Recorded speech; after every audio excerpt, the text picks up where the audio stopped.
Estimados amigos, estimadas amigas, bom é estar aqui, comemorar aqui no Geufa 52 anos do mês espírita de Volta Redonda. Aqui fizemos muitos amigos e os temos todos em nosso coração. Naturalmente, aqueles que não nos veem há bastante tempo percebem que o cabelo já sumiu um pouco, tanto quanto o corpo na horizontalidade também se desenvolveu. Mas nada disso importa quando o Espírito reconhece a importância do projeto reencarnatório enquanto a atuação do próprio Espírito na Terra frente ao cumprimento de seus deveres. E agradecemos as constantes oportunidades que nos foram dadas e constantemente nos são oferecidas por esta cidade, chegando o nosso irmão biológico a considerar que talvez nós tenhamos um karma aqui em Volta Redonda, de tanto que somos chamados aqui para cumprir determinados deveres. Diz ele, afastou essa turma toda, agora está tentando juntar. Pode ser. Mas que Deus nos abençoe e que nesse instante nos sentamos envolvidos neste clima de amor e de fraternidade. Jesus ali estava acompanhado de uma pequena multidão. Quando chega diante dele o chefe da sinagoga, Jairo, solicitando-lhe socorro, ajuda, porque sua filha em casa jazia praticamente morta. E enquanto ali Jesus ouviu o clamor de Jairo, acompanhado de alguns discípulos e de alguns populares, um dos serviçais de Jairo se achega rapidamente e lhe diz: agora é tarde, a moça é morta. Jairo, chorando copiosamente, quando Jesus simplesmente lhe diz: acalma-te, vamos até lá. E lá chegando, Jesus simplesmente diante da moça que aparentemente jazia morta, chama, dizendo-lhe: levanta e anda. E ela imediatamente levantou-se e andou, para a admiração geral. No dia seguinte, Jesus estava à entrada da cidade de Naim, quando, acompanhado mais uma vez por uma pequena turba, um pequeno grupo de pessoas, identificou que à sua frente passava um féretro. Uma mãe acompanhava o enterro de um filho, o filho da viúva de Naim. E ela chorava muito. Jesus compadeceu-se dela. Achegando-se, tocou o esquife e chamou o jovem de volta, dizendo-lhe: levanta e fala. E ele, o mancebo, imediatamente levantou-se do caixão e falou. Kardec fez constar no livro A Gênese, quando fala das curas, as predições dos considerados milagres realizados pelo Cristo, estas duas passagens, da filha de Jairo e do filho da viúva de Naim. Naturalmente, os jovens não estavam mortos. Jesus conseguiu identificar que os laços perispiríticos ainda uniam o espírito ao corpo. Estavam apenas num estado que poderia ser considerado como um estado letárgico ou cataléptico, tomados de uma síncope, que aparentavam os sinais de morte, mas que Jesus, com a sua clarividência espiritual, conseguiu perceber e identificar que ali ainda havia vida e chamou-os de volta.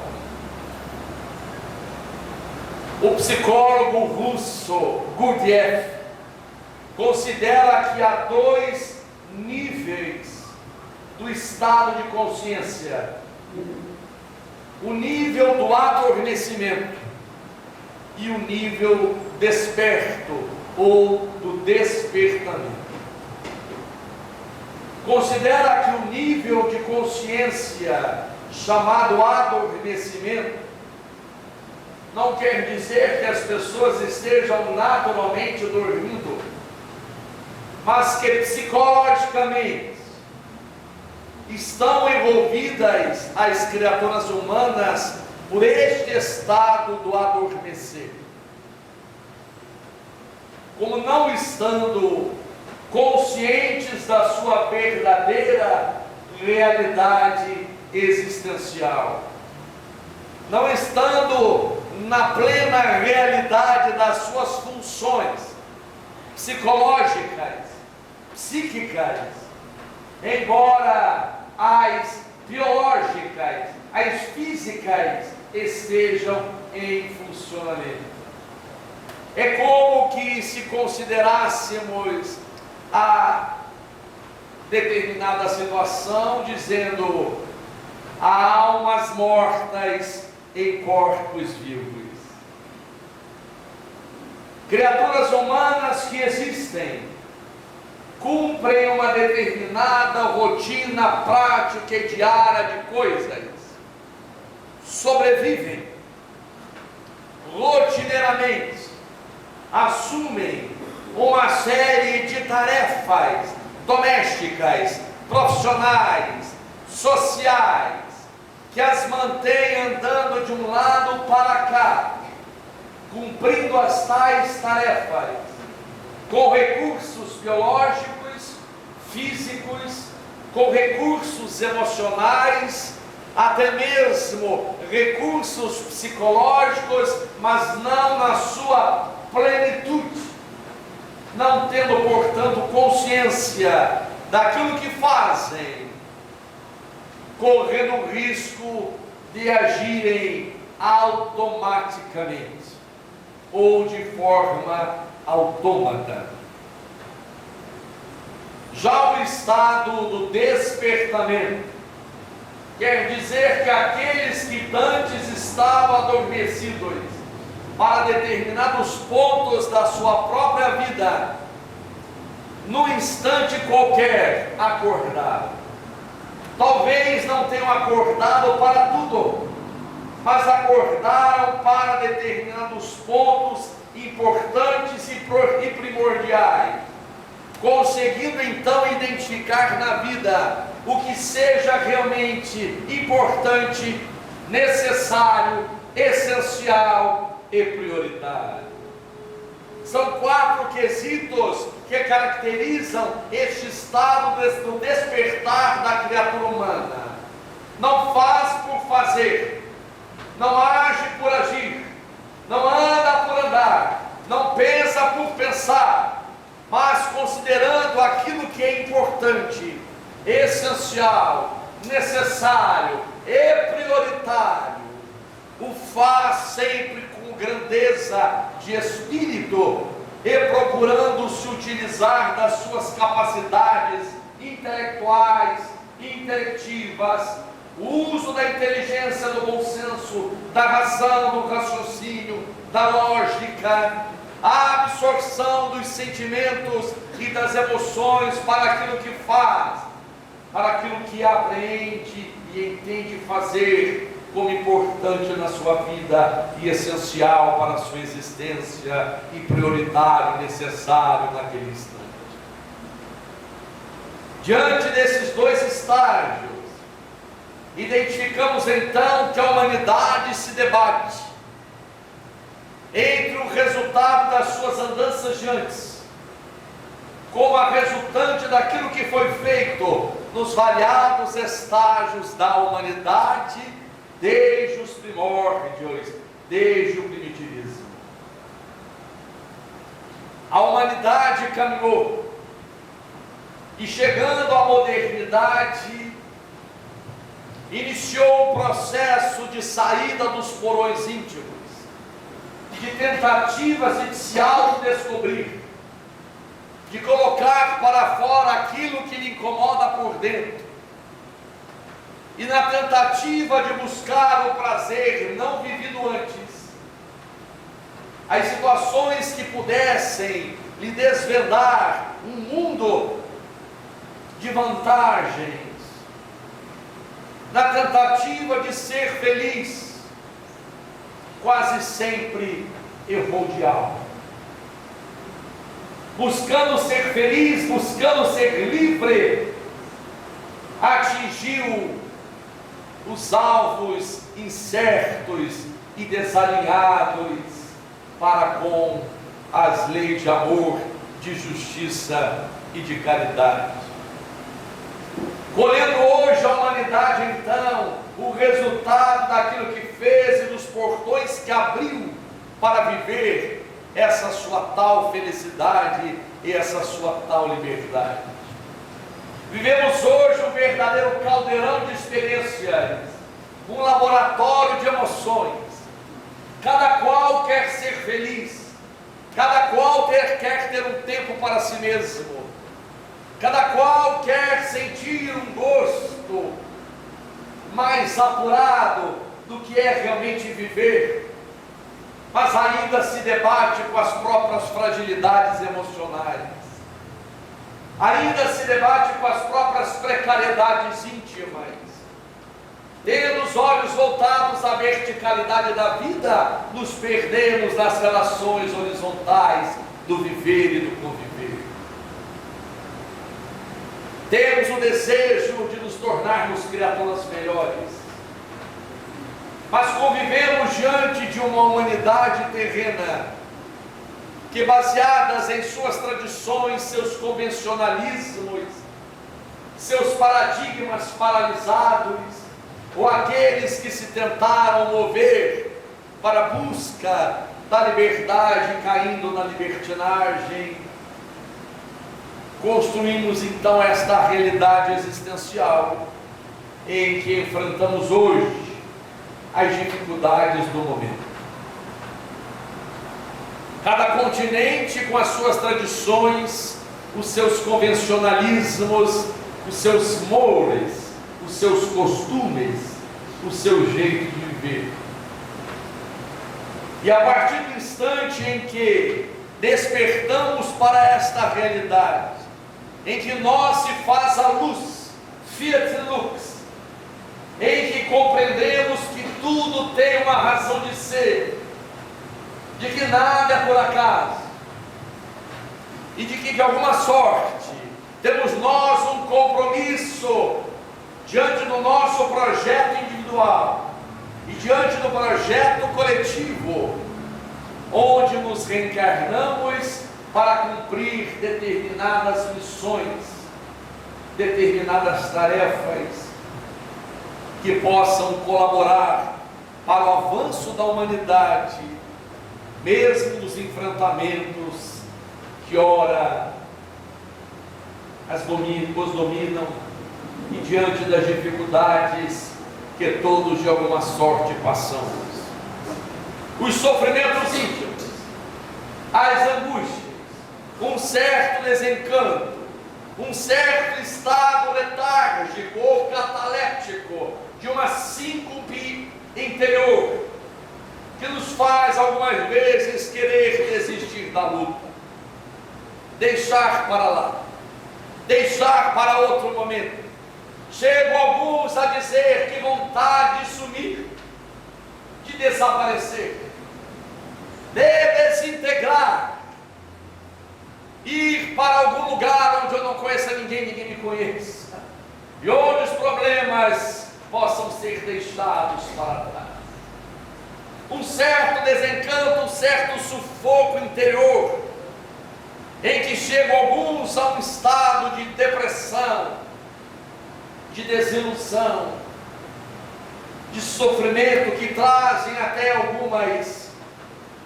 alguns efeitos físicos ao sofrimento na carne, ao sofrimento no corpo, as chamadas doenças psicossomáticas, o estado psicológico ou psíquico desalinhado, trazendo ao coração, ao sentimento, as dificuldades, o surgimento das neuroses, das fobias, das demais psicopatologias, como resultado deste desequilíbrio psicológico e psíquico, frente às situações que precisamos enfrentar. Gurdjieff então chama-nos a atenção de que em alguns momentos podemos ser e estar considerados como no estado de adormecimento. E utilizamos aqui a figura da filha de Jairo e do filho da viúva de Naim, neste estado de adormecimento, ou neste estado letárgico ou cataléptico, sendo necessário para eles que Jesus os chamasse de volta, que Jesus considerasse o retorno deles através de expressões imperativas: levanta e anda, levanta e fala. E tanto ela quanto o mancebo imediatamente atendem aos chamados de Jesus.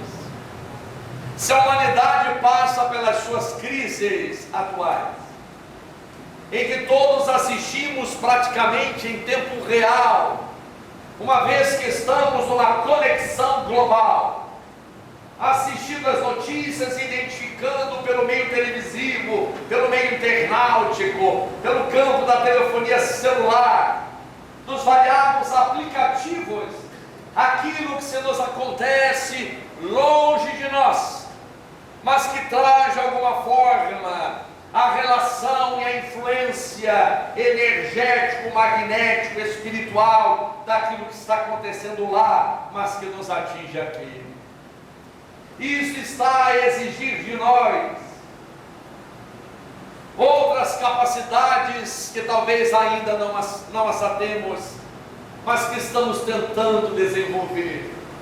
Porque para participar de tudo, assistir tudo, ver tudo e ouvir tudo, precisamos estar preparados, uma vez que até nas situações mais comezinhas, mais simplórias daquilo que se nos acontece aqui, nem sempre a gente se sente preparado.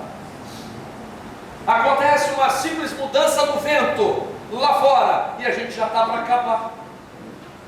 O sol começa a aquecer um pouco a terra, a gente já começa a reclamar de calor demais. Se a chuva aparece e vai estragar a chapinha ou a progressiva, isso já é um incômodo. Então queremos estar diante das crises da humanidade, para conseguir entender para onde vai essa humanidade, e nos perdemos em coisas tão pequenas do dia a dia. Sofremos com tantas situações primárias ou primeiras do cotidiano, situações que nos tiram aquilo que ainda não temos, que é a paciência, situações em que não as aceitamos porque ainda temos uma série de preconceitos, ou ainda estamos envolvidos pelos tais condicionamentos atávicos, presos a determinados convencimentos. Por isso então que a humanidade neste instante, dando esses sinais desta crise, está a solicitar de cada um de nós o estado do adormecimento, do despertamento, sair do estado letárgico do estado de adormecimento, para que efetivamente possamos acordar. Nas Escrituras evangélicas já encontramos isso, que está lá em Efésios 5,14. Pode procurar que eu decorei. Efésios 5,14. Desperta, ó tu que dormes, levanta-te dentre os mortos, e o Cristo te iluminará. Efésios 5,14. Desperta, ó tu que dormes, levanta-te dentre os mortos, e o Cristo te iluminará. Em algumas outras traduções, Jesus, o Cristo, te esclarecerá. Desperta, ó tu que dormes. Falaria aqui Ana Maria Braga: acorda, menino, acorda, menino.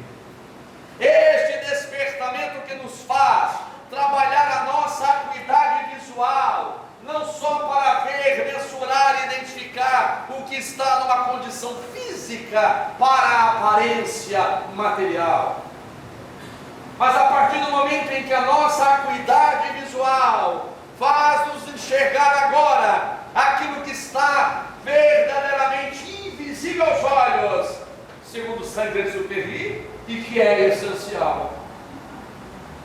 Enxergar o que importa na vida, conseguir assistir toda esta crise e perceber e identificar que a humanidade dá sinais de mudança, de processo de reforma, a chamada transição planetária, o período de regeneração instalado nas reformas que são feitas em variados pontos do planeta. Assim como se deve trabalhar a acuidade auditiva, trabalhar aquilo que efetivamente escutamos, mais do que isso, naquilo que ouvimos em intensidade, com a nossa capacidade não só intelectual, mas com a nossa capacidade emocional. Diz mais, Dana Zohar, na sua tese da inteligência espiritual, trabalharmos o nosso consciente de espiritualidade, mais do que o consciente de inteligência intelectiva do teste de Bené-Simon, mais do que o consciente de inteligência emocional, o que de Daniel Kahneman, o consciente de espiritualidade, espírito ou consciente de Dana Zohar, em que na sua tese apresenta como definição, para justificar a sua crença, o ser existente, com as suas finalidades e os seus objetivos. Quem sou? O que estou fazendo aqui? O que quero para a minha vida? Para onde estou levando a minha vida? Importaria aqui nós nos respondermos a nós mesmos: o que importa mais? Dar anos à nossa vida ou vida aos nossos anos? Jesus, à época, trabalhava as consciências daqueles seres diante daquilo que eles conseguiam enxergar, diante daquilo que eles tinham capacidade de ouvir, mediante a sua maturidade psicológica da época. Travestidos hoje em novas roupagens, nós desenvolvemos outras potencialidades que nos permitem entender melhor a vida, embora ainda não em total plenitude. Mas sabemos que somos muito mais do que aqueles que cumprem as tais rotinas domésticas e corriqueiras dentro de casa, ou diante do serviço profissional, ou nas nossas relações sociais. Interessante quando alguém nos pergunta: e aí, como é que está? Tenho trabalhado tanto, eu já fui ao supermercado, já fui à padaria, passei por ali, fui no médico, paguei uma conta, aceitei os impostos, pus meu carro para lavar. A pergunta que alguém nos faz: como é que está? A gente já desfia um rosário de tarefas que todos estamos cumprindo e que naturalmente, como seres viventes ou sobreviventes na terra, temos que cumprir. E ao final do dia, diante do esforço físico, naturalmente estamos um pouco cansados. Dificilmente a gente vê alguém assim: já joguei tanta lágrima, já visitei doente, fui ao hospital, passei ali, dei banho no velhinho. A gente não fala. A gente fala do cumprimento das rotinas realizadas dentro de casa, porque a gente ainda está muito preso a estas situações. Então a humanidade apresenta um momento de crise ética, moral, de valores espirituais, de tentativa de reformular os seus conceitos, de gerar em nós novos convencimentos. Isto se faz mediante o próprio enfrentamento da situação. Embora alguns, mesmo espíritas, cheguem a dizer que não vale a pena, está difícil, só se for para a próxima reencarnação. Um dia desse eu perguntar para uma amiga, eu falei: aí, como é que está? Essa já está perdida, vou esperar a próxima. Ela falava de reencarnação, uma vez que é espírita, essa já está perdida. Encontrei um outro e perguntei: aí, como é que vai? Da vida só espera a morte, não está valendo a pena viver. Olha as coisas aqui no Brasil, olha as coisas para lá, olha as coisas para cá. E nessa tentativa de simplesmente ficar olhando, vendo, sem entender o porquê das coisas, a gente pode sim desanimar. Mas quando a doutrina espírita aclara-nos a mente e explica-nos que diante da trajetória da humanidade, vários momentos outros existiram, em que muros caíram, vários outros momentos existiram, em que guerras, guerrilhas e revoluções, parecendo ser o fim, fizeram ressurgir das ruínas uma nova primavera. Sendo considerado por irmão X no livro Boa Nova, as ruínas, as criaturas humanas, e a nova primavera, a esperança em Deus. O Deus que jamais deixaria que as coisas passassem do limite. E a gente vive acreditando: agora passou do limite, já vi de tudo. E parece que a gente nunca viu de tudo, até porque é difícil conceituar o tudo. E tudo isso está a depender deste nosso estado, não só de adormecimento ou de despertamento, está a depender do nosso estado de maturidade psicológica do ser. O tanto quanto quisemos avançar, o tanto quanto quisemos nos desapegar de determinadas situações e não ficarmos escravizados a elas. O livro Céu e Inferno, que o ano passado comemorou 150 anos, está justamente caracterizado pelas falas, pelas dissertações dos espíritos que desencarnaram, que no plano espiritual trouxeram as suas experiências, os seus malogros, os seus desencantos, os seus sucessos, os seus estados de satisfação, baseados justamente nesses dois vocábulos: maturidade e desapego. O ser amadurece tanto quanto se desapega, e ele se desapega tanto quanto amadurece. E a gente vai percebendo isso diante das situações que se nos acontecem diuturnamente. As situações da humanidade parecem situações grandiosas, e realmente o são, quando nós identificamos, mensuramos e percebemos o grau das diversas situações e circunstâncias que hoje se avolumam diante do mundo. Mas se nós formos identificar aquelas situações mais costumeiras e mais práticas do dia a dia, a dar ao bom ânimo, à coragem, à perseverança. E aí a nossa fala em que o Cristo nos convida deve se modificar naquela fala do só por Deus ninguém merece. Só Jesus na causa.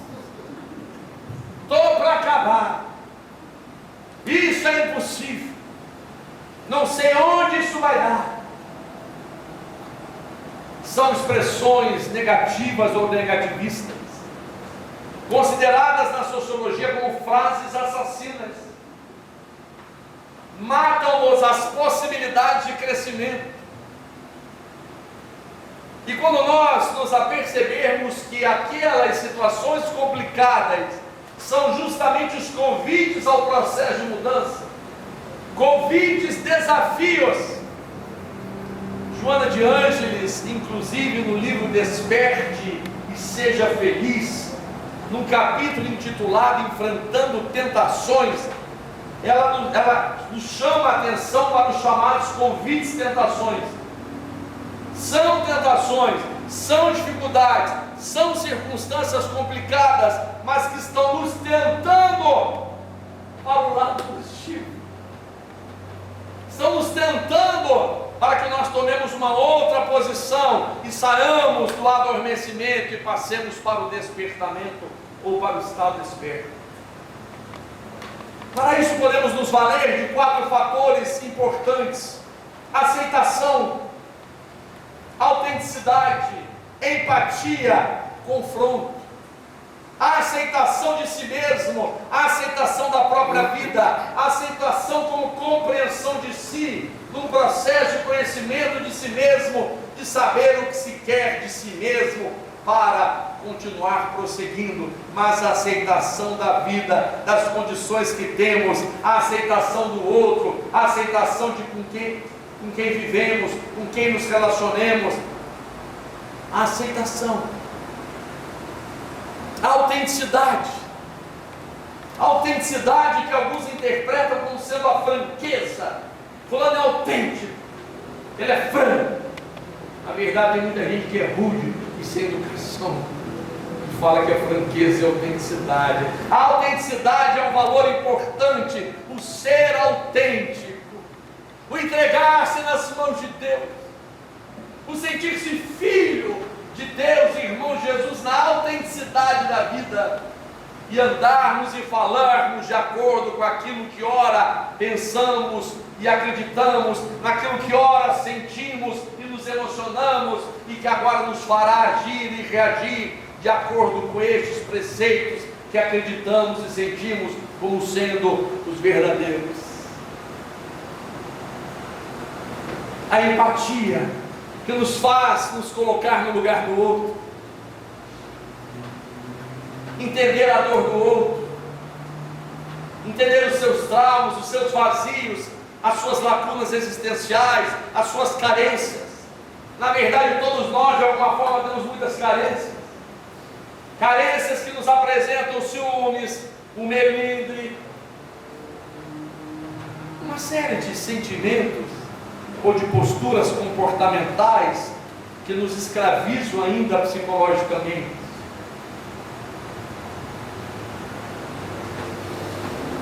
Me lembro aqui, tenho certeza que já contei, mas sempre me vem à mente uma cidade que visitei, que lá só quem me conhecia era o presidente da casa, estava me levando para falar naquela casa e naquela cidade.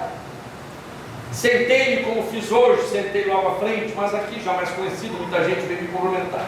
Mas lá sentei-me, fiquei ali, ao lado de uma senhora que não me conhecia e nem eu a ela.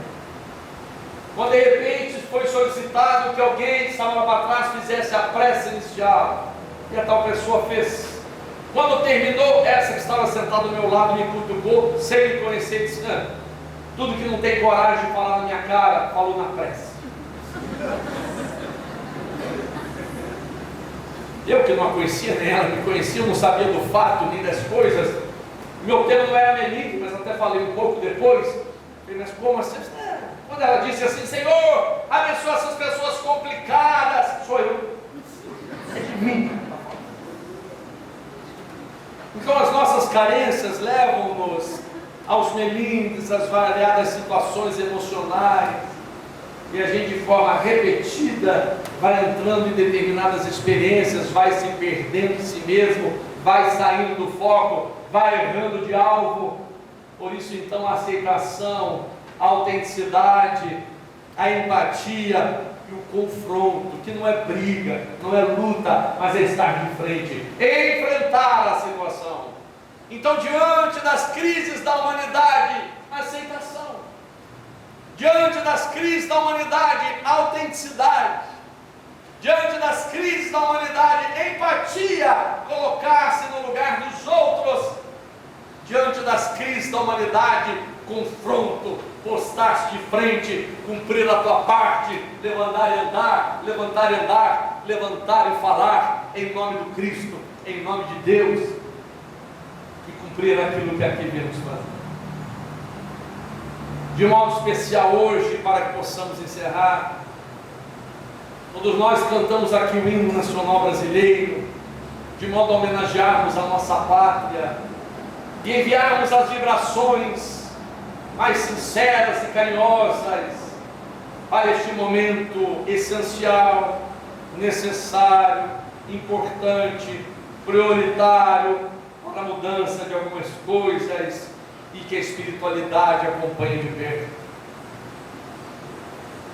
E também queremos, da mesma forma que iniciamos, enviarmos para estes nossos irmãos, desde as autoridades que compõem Brasília, nas diversas instâncias, seja a executiva, a legislativa ou no campo judiciário, de todos os estados, de todos os municípios, de todos os nossos brasileiros e brasileiras, que são espíritos que retornaram à terra e que vieram compor este cenário de mudança, de transformação, de reforma, que está a exigir de nós o despertamento para a aceitação e a percepção de que às vezes parece o fim, mas que na verdade será o início de uma nova etapa, de um novo mundo. Brasil, o mundo a escutar-te pergunta hoje o que é a terra de minha vida. Responde às nações de pé, das montanhas altaneiras, dentro das próprias fronteiras, alonga os braços, Sansão, sem prepotência ou vanglória, grava no livro da história, novo rumo à evolução. Contempla a sombra da guerra, dragão do lodo a rugir, envenenando a cultura, ameaçando o porvir. Fala, Assembleia de Bravos, aos milhões de homens escravos, sábios loucos prometeus, do píncaro a que te elevas, dissolve os grilhões das trevas, na fé que te induz a Deus. Brada, gigante da gente, proclama com destemor que o Cristo aguarda na terra um novo mundo de amor. Ante a grandeza que estampas, os mortos voltam das campas, sublimando-te a visão. Ao progresso, Fernão Dias, o dever mostra a Caxias, Deodoro a renovação. Dos sonhos de Tiradentes, que se alteiam sempre mais, fizeste apóstolos gênios, estadistas, generais, de todos os teus recantos, despontam palmas de santos, Augusto, pendões de heróis, astros de milhos tamanhos, Andrada, Feijó, Paranhos, em teus céus brilham por sóis.